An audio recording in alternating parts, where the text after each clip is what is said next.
তুই আবার স্কুল যাচ্ছি, তোর কিছু বলি রে? এই বিশু, তোকে বললো না পড়াশোনা করে কোনো কাজ নাই, তোর বাবার সাথে মাঠে খাট, তার তো চুরি করে স্কুল যাচ্ছি।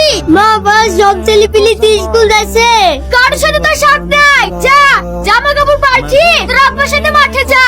না মা, আমি মাঠে যাব না, আমি পড়াশোনা করব।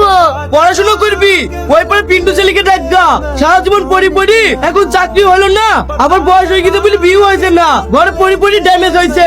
তাই বলছি পড়াশোনা করি, ড্যামেজ হসনি, আমার সাথে মাঠে চ, সংসারে উন্নতি হবে, আবার তোর ভালো জায়গায় বিয়ে হবে।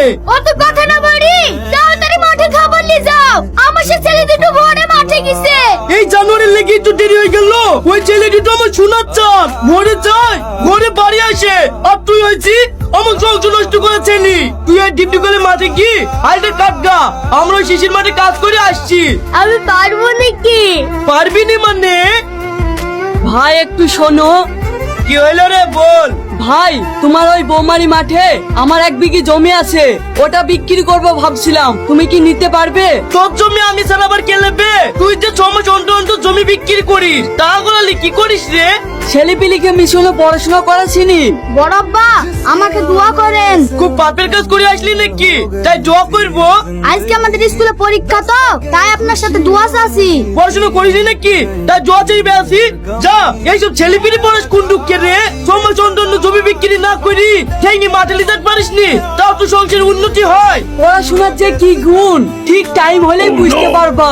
আরে কি বুঝবো রে, ওই পরে লালু ছেলেকে দেখা বিদেশে পড়তে কি পড়া যাবে মানে তার বা সব কেটে গেছে, এখন পাগলের মতন রাস্তা রাস্তায় ঘুরে বেড়ায়। লালুর ছেলে টাকা কেটেছে বলি সবারই কাটবে নাকি? আমার টাকার খুব প্রয়োজন, আমার জমিটা নিয়ে 1 সপ্তাহের মধ্যে টাকাটা দিতে পারবা কি তাই বলো। টাকা তো দিতে পারবো, কিন্তু এই জমিটা ক টাকা কাঠা নিবি তাই বল। ভাই একদম 42,000 টাকা কাঠা লাগবে। ওইসব 42-43 বুঝিনি, কুড়ি ক টাকা তাই বল। 2 কোটি 2,000 টাকা। আমি অত টাকা দিতে পারবো না, আগে দিছি 2 কোটিতে 5,000 টাকা কম, এবারও তাই দেবো। না না ওই দামে দেবো না, 2 কোটি হলে দেবো। ঠিক আছে তাই লিখ, আমি এখন মাঠে যাই, বিকালে এসে 5-20,000 টাকা বাইনা দেবো। ঠিক আছে ভাই তাই দিও। এই তো তাড়াতাড়ি আয়, খাবার লেগছি খেইলে। আব্বা খাবার আনতে আজ এত দেরি হলো কেন? আর বলিসনি, তো ছোট বাবা জমি বিক্রি করছে, তাই লেবো তো, তাই একটু দমদম করতে দেরি হয়ে গেছে, তাড়াতাড়ি পাটপাট কেটে চাকরিতে তো টাকা দিতে হবে। ঠিক আছে আব্বা, ডাঙ্গা মাঠে তো পাট কাটা আছে, ওইগুলো আজকে জাগ দিয়ে দেবো। খেইলে আগে তারপরে যাস। ও সেলিম ভাই, তোমার তো খাবার লাইসের লোক নাই, আসো একটা রুটি খেয়ে পানি খাই যাও। না ভাই আমি খাবো না, তোমরা খেয়ে নাও। আরে আসো ভাই, একটা রুটি খেয়েই যাও। এত করে যখন বলছো ঠিক আছে আসছি।